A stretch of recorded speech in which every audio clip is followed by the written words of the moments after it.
Most welcome all of you. चलिए guys, आपका session से स्टार्ट हो गया है जीके जीएस का। सो आपकी घड़ी के बज चुके हैं 5 PM। सो फटाफट से आप अपने क्लासेस में आ जाएंगे। गाइस यहाँ पे आपको ये ऑलरेडी बताया जाएगा कि इंडियन पॉलिटी इट्स मीन्स भारतीय राज्य व्यवस्था से रिलेटेड क्वेश्चन हैं आपके। सो भारतीय राज्य व्यवस्था से रिलेटेड आपके क्वेश्चन हैं। सो फटाफट से आप अपनी सेशन से जुड़े रहेंगे और एंड तक तो आपको ही जानकारी अचीव होगी। गाइस फर्स्ट क्वेश्चन क्या होता है कि भाषाई आधार पर गठित भारत का प्रथम राज्य कौन सा था? हरियाणा था, तमिलनाडु, केरल या फिर आंध्र प्रदेश। जी बिल्कुल, आप सभी ऑप्शंस करते रहेंगे कि भाषाई आधार पे कौन सा ऑप्शन था 61। जी बिल्कुल, ऑप्शंस करते रहेंगे। जितने भी साथी आंध्र प्रदेश बता रहे हैं वो सभी साथी करेक्ट हो जाएंगे। AP is the correct answer. यहीं पे गाइज नेक्स्ट क्वेश्चन आपका होता है कि पांडिचेरी को किस वर्ष भारतीय संघ ने शामिल किया था? जो पांडिचेरी था किस वर्ष भारतीय संघ में वो शामिल किया गया था? 1956 में, 1959 या फिर 1955 या फिर 1958 में। जी बिल्कुल, 62 ऑप्शंस करते रहेंगे। जितने भी साथी 1959 बता रहे हैं वो सभी साथी ऑप्शन नंबर बी वाले करेक्ट हो जाएंगे। यहाँ पे हर किसी का गाइज लाइव चैट पढ़ा जाता है। सो देख रहे हैं आप लाइव चैट करते रहेंगे बिल्कुल एंड तक और जुड़े भी रहेंगे। और अभी के अभी सेशंस को अगर ना थम्स अप दिए हो ना तो एक थम्स अप जरूर कर देंगे। गाइज यहीं पे नेक्स्ट क्वेश्चन होता है कि भारतीय संविधान निम्नलिखित में से कौन सी नागरिकता प्रदान करता है? आपकी एकल, दोहरी या फिर A एवं B या फिर उपरोक्त में से कोई नहीं। 63 जी ऑप्शंस करते रहेंगे आप सभी। जितने भी साथी एकल नागरिकता बता रहे हैं वो सभी साथी करेक्ट हो जाएंगे। एकल नागरिकता वाले, क्योंकि भारतीय जो संविधान होती है वो कौन सी नागरिकता प्रदान करती है? एकल नागरिकता, यानी कि एक ही नागरिकता। यहीं पे नेक्स्ट क्वेश्चन अगर गाइज हो, भारत की नागरिकता किस प्रकार प्राप्त की जा सकती है? इंपॉर्टेंट है आपके लिए। सो भारत की नागरिकता किस प्रकार प्राप्त की जा सकती है आपको कन्फर्म हो? जन्म से, देशीयकरण से, वंशानुक्रम से या फिर इन सभी से। जी बिल्कुल, ऑप्शंस आप सभी करते रहेंगे। 64 देखते हैं कितने गाइस सही जवाब देते हैं। 64 जितने भी साथी इन सभी से बता रहे हैं, यानी कि जन्म, वंशानुक्रम और देशीयकरण सब कुछ मिला करके भारत की नागरिकता प्राप्त होती है।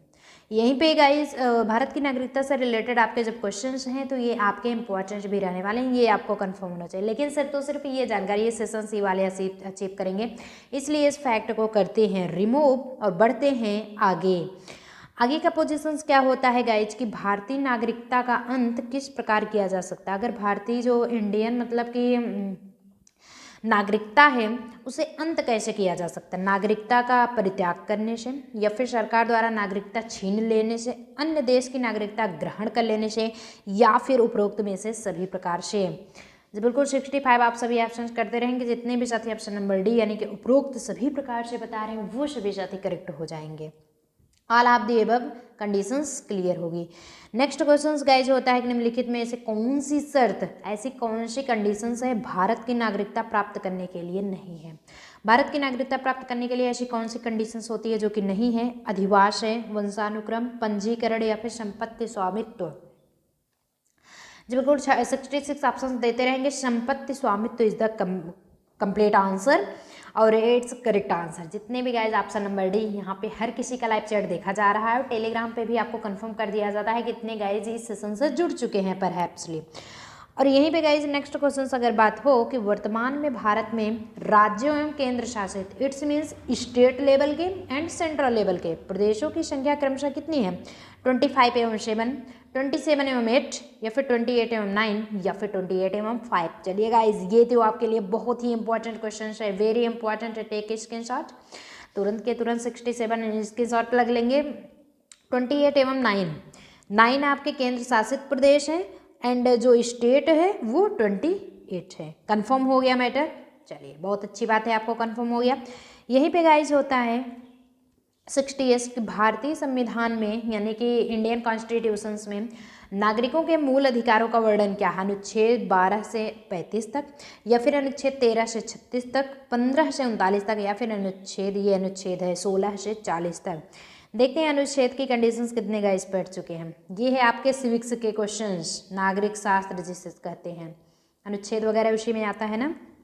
68 बताते चलेंगे आप सभी आंसर। जितने भी साथी बता रहे हैं अनुच्छेद 12 से 35 तक, यानी कि अनुच्छेद 12 से 35 तक, वो सभी साथी करेक्ट हो जाएंगे।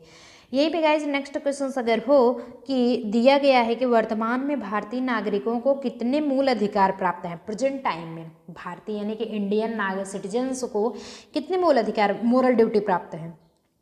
5, 6, 7, 8 4 ऑप्शंस दिए गए, इसी में से चूज करना। 6 जी बिल्कुल 6 है। 6 वाले भैया सही हो जाओगे। 1/3 डिडक्ट नहीं करवाना आंसर ना, हर एक करेक्ट आंसर पे 2 मार्क्स ले आने हैं, नंबर थोड़ी ना डिडक्ट करवाना है। क्यों जी, समझ रहे हो। यहीं पे 70 क्वेश्चन होता है। मूल अधिकारों को प्रवर्तित कराने की शक्ति किसे प्राप्त है। प्रवर्तित कराने की शक्ति संसद को, राष्ट्रपति को, उच्च एवं उच्चतम न्यायालय को, या फिर सिर्फ उच्चतम न्यायालय को। जितने भी साथी उच्च एवं उच्चतम न्यायालय को बता रहे हैं वो सभी साथी करेक्ट हो जाएंगे। उच्च एवं उच्चतम न्यायालय दोनों को क्या है, मूल अधिकारों को प्रवर्तित कराने की शक्ति प्राप्त है। यहीं पे गाइज नेक्स्ट होता है कि प्रेस की स्वतंत्रता का अधिकार निहित है। प्रेस जो है उसकी स्वतंत्रता का अधिकार निहित क्या है। ये प्रेस चलाने वाला प्रेस नहीं है, न्यूज़पेपर से एक प्रेस है जो छपाई जिससे की जाती है। अनुच्छेद 19 में के फर्स्ट में, अनुच्छेद 19 के 2 में, अनुच्छेद 21 के 1 में, या फिर अनुच्छेद 24 के 2 में। 71 ऑप्शंस करते रहेंगे आप सभी। अनुच्छेद 19 के 1 में ही आपके प्रेस की स्वतंत्रता का अधिकार निहित है। यहीं पे गाइज अगर बात हो कि संपत्ति के अधिकार, जो संपत्ति है उसके अधिकार को किस संविधान संशोधन के द्वारा मूल अधिकार से हटा दिया गया है। जस्ट आपके 42 में, 43 में, या फिर 44 में, या फिर 46 में। जी बिल्कुल ऑप्शंस करते रहेंगे। और आपके सिविक्स से क्वेश्चन से रिलेटेड इंडियन पॉलिटी आपका चल रहा है, जैसे कि विशेषता आपको कंफर्म होना चाहिए। 73 जितने भी साथी 44 में बता रहे हैं वो सभी साथी करेक्ट होंगे। संपत्ति के आधार पे 44 में संशोधन के द्वारा मूल अधिकार से हटा दिया गया है। यहीं पे गाइज हो कि वर्तमान में संपत्ति का जो अधिकार है ना, वो एक प्रकार का क्या है, मूल अधिकार है, नैसर्गिक अधिकार, या फिर विधिक अधिकार, या फिर उपरोक्त में से कोई। चौथा भैया कहते हैं हम बिल्कुल नहीं रहने वाले किसी के टीम में, हम एकदम से अलग रहेंगे। 73 देखते हैं कितने गाइज जवाब देते हो। अरे वाह, बहुत अच्छी बात है। विधिक अधिकार, जितने भी साथी विधिक बताया, देखिए गाइस जब भी कहेंगे तुक्का लगाने की कोशिश ना करो। और सबसे मेन इंपॉर्टेंट ये होता है, देखो बार बार नहीं करना पड़े गाइस, आप सेशंस को थम्स अप जरूर कर देंगे। अपनी इस फैमिली से जुड़े हो, आपको भी गर्व होना चाहिए कि आप अपनी इस फैमिली से पढ़ रहे हो और सेशंस को थम्स अप भी यार करते चलोगे। नेक्स्ट होता है कि किस अनुच्छेद के द्वारा 6 से 14 वर्ष तक के बच्चों के लिए शिक्षा का अधिकार मूल अधिकार माना गया है। भैया वेरी इंपॉर्टेंट, नोट कर लीजिए। अनुच्छेद 20, 22, 21 या फिर 21 के ए के तहत। 74 ऑप्शन आप सभी करते रहेंगे। जितने भी साथी अनुच्छेद 21 ए के तहत बता रहे हैं वो सभी साथी करेक्ट होंगे। किस अनुच्छेद के तहत? अनुच्छेद 21 ए के तहत। अब करेक्ट हो गया मैटर आपका, क्लियर हुआ, कोई दिक्कत? अरे यार होना भी नहीं चाहिए दिक्कत, दिक्कत कहाँ होगी, कोई बात नहीं, दिक्कत नहीं होनी चाहिए। चलिए कुछ भी प्रॉब्लम हो तुरंत पूछ लीजिए, डोंट माइंड। अब होता है व्यक्तिगत स्वतंत्रता के लिए निम्नलिखित में से कौन सी रिट याचिका दायर की जा सकती है। आपके मैंडमस जो कि परमादेश है, हैबियस कार्पस जो कि बंदी प्रत्यक्षीकरण कहलाता है, को वारंट जो कि अधिकार परीक्षा है, या फिर सर्सियोरिटी जो कि उत्प्रेषण है। ये आपको थोड़ा सा कंफर्म होगा, आपके लिए थोड़ा सा हार्ड भले पड़े लेकिन इंपॉर्टेंट है और कंफर्म भी होना चाहिए कि व्यक्तिगत स्वतंत्रता के लिए निम्नलिखित में से कौन सी रिट याचिका दायर की जा सकती है। हेबियस कार्पस, हेबियस कार्पस जो कि बंदी प्रत्यक्षीकरण से रिलेटेड है। अब यहीं पे गाइस 76 होता है मत देने का अधिकार होता है। जो आप वोट करते हैं उसको अधिकार क्या, राजनीतिक, नागरिक, आर्थिक, कानूनी, वो कौन सा रूल कहलाता है अधिकार? 76 वो भैया राजनीतिक कहलाता है। पॉलिटी ऑलरेडी आप पढ़ भी रहे हो। अब यहीं पे नेक्स्ट होता है आपका कि भारतीय संविधान के किस अनुच्छेद में राज्य के नीति निर्देशक तत्वों का उल्लेख है। आपके अनुच्छेद 33 से 46, अनुच्छेद 34 से 48, या फिर 36, 51, 34 से 52 तक। 77 ऑप्शन आप सभी करते रहेंगे। जितने भी साथी अनुच्छेद 36 से 51 बता रहे हैं वो सभी साथी करेक्ट हो जाएंगे। अब यहीं पे गाइज आपका नेक्स्ट क्वेश्चन अगर बात किया जाए 78 संविधान में कल्याणकारी राज्य की अवधारणा किसमें नहीं था? आपके प्रस्तावना, मूल अधिकार, नीति निर्देशक तत्व या फिर मूल कर्तव्य में?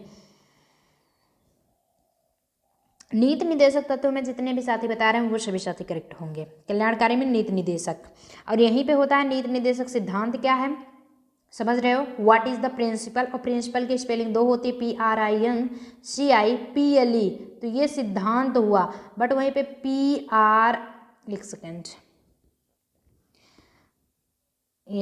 PRINCIPLE है ना। अगर यहीं पे PRINCIPAL लास्ट में हो जाता है तो ये इसका मतलब क्या हो जाता है? प्रधानाचार्य। इतना तो कन्फर्म होगा ना, PAL प्रधानाचार्य, PLE सिद्धांत। तो है क्या चीज़? सबसे पहले जो क्वेश्चन पूछ रहा है वो आप देंगे कि वाद योग्य नहीं, या फिर अंशतः वाद योग्य, या फिर उपरोक्त में से कोई नहीं। 79 ऑप्शन करते रहेंगे आप सभी। 79 देखते हैं कितने का सही जवाब देते हैं। 79 जितने भी साथी वाद योग्य नहीं वो सभी साथी करेक्ट होंगे। नीति निर्देशक जो सिद्धांत होता है ना वो वाद योग्य नहीं है।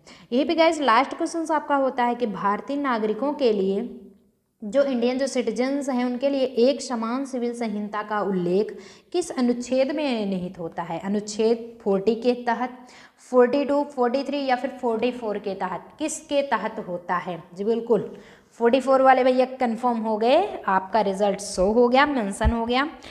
सो जितने भी साथी अनुच्छेद 44 के तहत बता रहे हैं वो सभी साथी करेक्ट होंगे। बाकी और भी साथियों को अभी प्रयास करना है और हम चाहते हैं कि आप एंड तक जुड़े रहें और सेशन से पढ़ाई करते रहें, प्रयास करते रहें, आगे जरूर बढ़ेंगे। सो डिस्क्रिप्शन बॉक्स में लिंक दिया गया PDF नोट्स और टोटल इन्फॉर्मेशन आपको पाना है। PDF नोट्स वगैरह सबको टेलीग्राम लिंक दिया गया है, तुरंत जा करके ज्वाइन कर लीजिए और अपना डाउट्स क्लियर कर लीजिए। सो आज के सेशन में बाय, मिलेंगे नेक्स्ट सेशन में ऐसे इंटरेस्टिंग वीडियो लेकर के। Till then all the very best. बढ़िया से पढ़ाई करना ना भूलिए। लाइव क्लासेस जानना है आपको, कंफर्म है, डिस्क्रिप्शन बॉक्स में लिंक दिया गया है।